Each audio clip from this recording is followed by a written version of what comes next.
Hello dear students. मेरा नाम अनिल कुमार श्रीवास्तव है। आज मैं जिस विषय की चर्चा करने जा रहा हूँ वह बिहार में जो एसआईआर पर 1 अगस्त को ड्राफ्ट पब्लिश हुआ उस पर है, जिसको लेकर के राहुल गांधी ने वोट चोरी का आरोप लगाया। इस पर मैं पहले भी वीडियो बना चुका हूँ एसआईआर पर, लेकिन स्पेशल इंटेंसिव रिवीजन जो कि निर्वाचन आयोग का कार्य है, जो कि उससे अनुच्छेद 325 और 326 के तहत मिले हुए अधिकार हैं, उसके तहत कर रहा है। किसी भी भारत में किसी भी राज्य का वोटर बनने के लिए या किसी भी पंचायत का वोटर बनने के लिए या किसी नगर पालिका का वोटर बनने के लिए या देश का वोटर बनने के लिए आपके पास दो ही शर्त होनी चाहिए।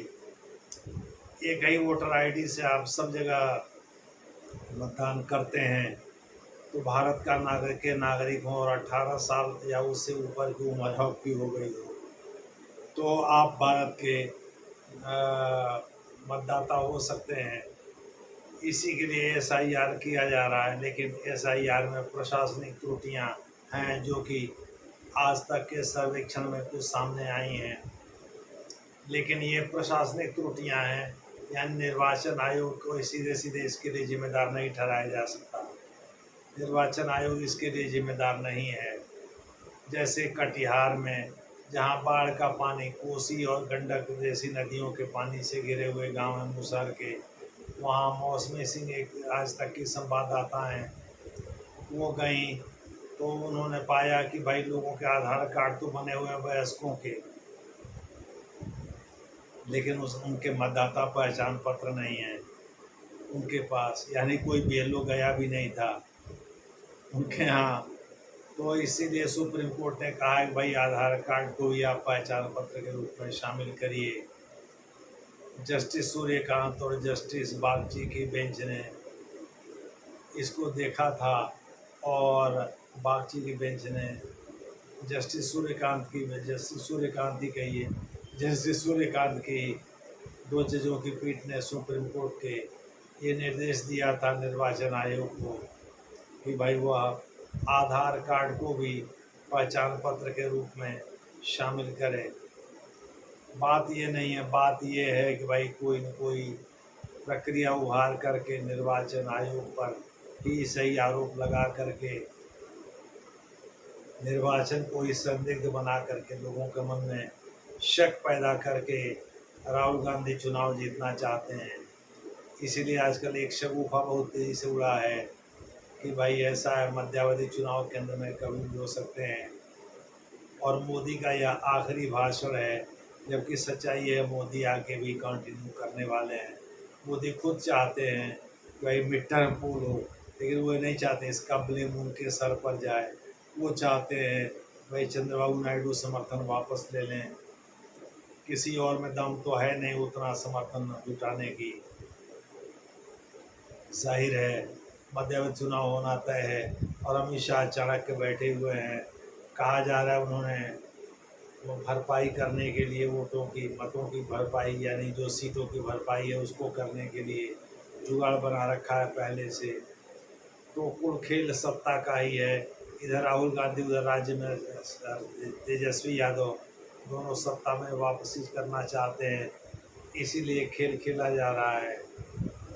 तो राहुल गांधी ने इसीलिए ऐसी चीज़ को चुना है। सबसे पहले उन्होंने बहुत पहले पेगासस का मुद्दा उठाया था, उसके बाद चौकीदार चोर है 19 में उठाया था, उसके बाद पेगासस का मुद्दा उठाया, उसमें यानी राफेल पर वो सुप्रीम कोर्ट माफ़ी तक मांग चुके हैं। उसके बाद बहुत सारे मुद्दे उठाया, अभी हाल में वक्फ बोर्ड का मुद्दा उठाया था, उसके पहले कोरोना काल में किसानों का मुद्दा उठाया था। एक भी चलान, एक भी स्ट्राइक नहीं किया और मोदी सरकार लगातार नरेंद्र मोदी प्रधानमंत्री बनते जा रहे हैं। तो मुझे लगता है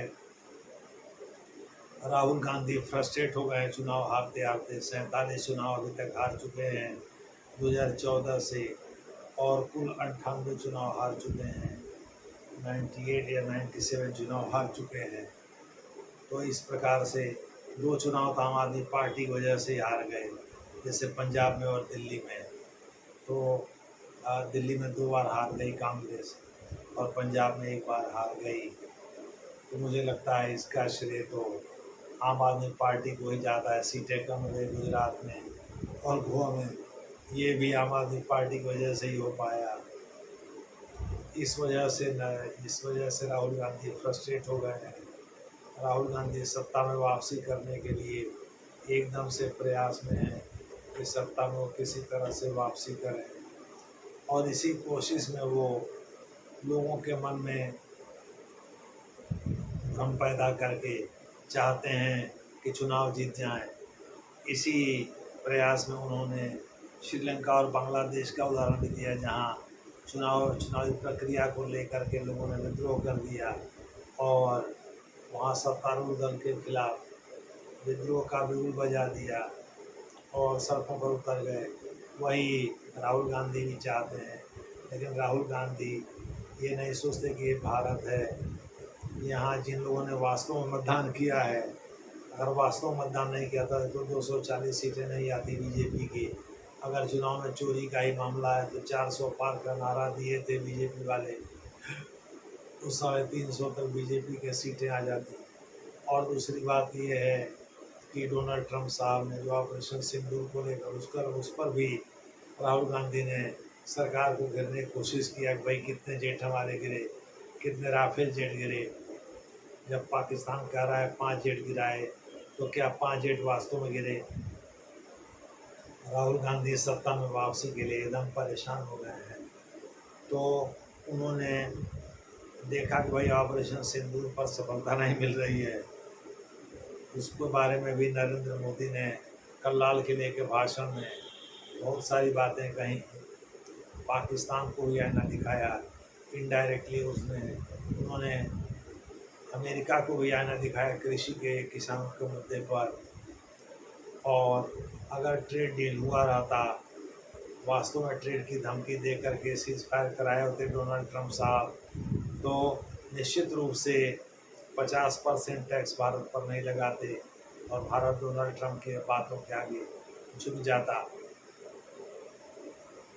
तो राहुल गांधी ने देखा कोई मुद्दा हिट नहीं कर रहा है, उन्होंने सोचा कि भाई चुनावी प्रक्रिया को ही संदिग्ध बना, इसलिए उन्होंने कर्नाटक आदि में जगहों पर डेमो भी दिया।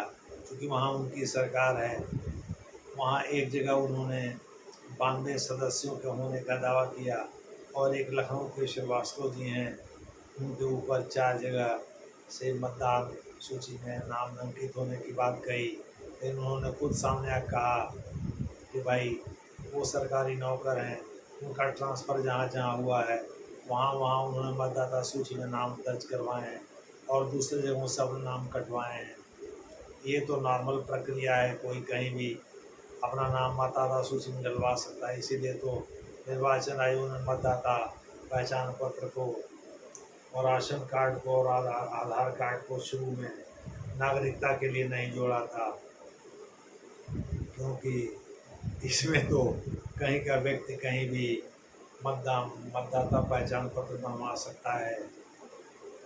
लेकिन सुप्रीम कोर्ट ने आधार कार्ड को लेकर के जो बात कही है, वो आज कटिहार की बात से साबित होती है, जहाँ की आज तक की संवाददाता मौसमी सिंह पानी में नाव से गई थी और उस गांव में पहुंची थी जहाँ लोगों के पास आधार कार्ड तो है लेकिन कोई BLA पहुंचा ही नहीं है। इसलिए वहाँ लोगों के नाम जो है मतदाता सूची में नहीं आएंगे।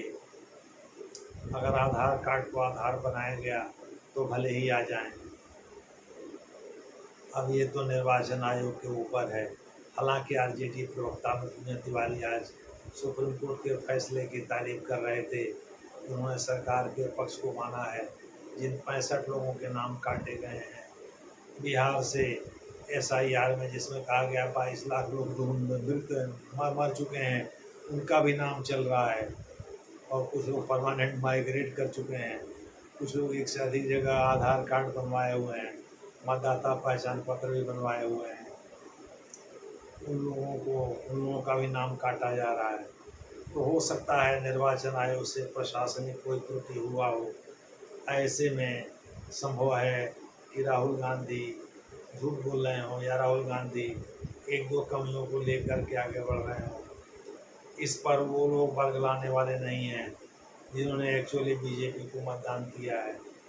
बहरहाल, अगर जो एक्चुअली मतदान नहीं किया था, पोल रिगिंग होता, तो निश्चित रूप से वो सड़कों पर उतर गए होते सरकार के खिलाफ।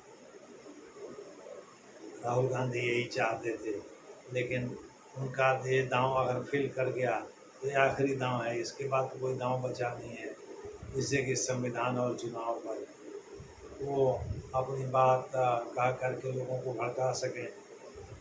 खैर, पिछली बार यानी पिछले साल उन्होंने जो लोकसभा चुनाव के दौरान जो आरक्षण और संविधान का मुद्दा उठाया था वो हिट कर गया, तभी बीजेपी की सीटें कम हो गईं।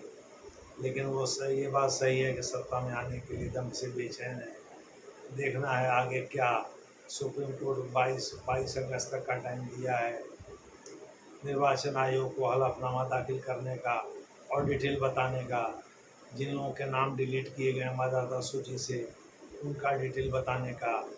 उपराष्ट्रपति का भी चुनाव 9 सितंबर को होना है, उसका भी 21 अगस्त तक ही नामांकन वापस लेने की तारीख है। उसमें भी बीजेपी ने अपने पत्ते नहीं खोले हैं। बीजेपी का ही कोई व्यक्ति होगा जो कि आरएसएस बैकग्राउंड से, वही उपराष्ट्रपति होगा, वही पार्टी का अध्यक्ष भी एक व्यक्ति को चुनना है, वही तो नहीं होगा। एक ही व्यक्ति दो जगह तो नहीं हो सकता, लेकिन पार्टी अध्यक्ष भी बीजेपी से ही होगा, ये बात तय है। और वो भी आरएसएस बैकग्राउंड का होगा। हो सकता है कि बीजेपी सरप्राइज़ देने के लिए लोग गेस करते रहें, मीडिया वाले गेस करते रहें, लेकिन बीजेपी नरेंद्र मोदी खास करके सरप्राइज़ देने के लिए जाने जाते हैं। देखना इस बार क्या उनके स्टोर में है सरप्राइज़ देने के लिए। बहरहाल, यही कुल मिला जुला करके स्थिति है। जैसा होगा वैसा आपको आगे बताया जाएगा। धन्यवाद।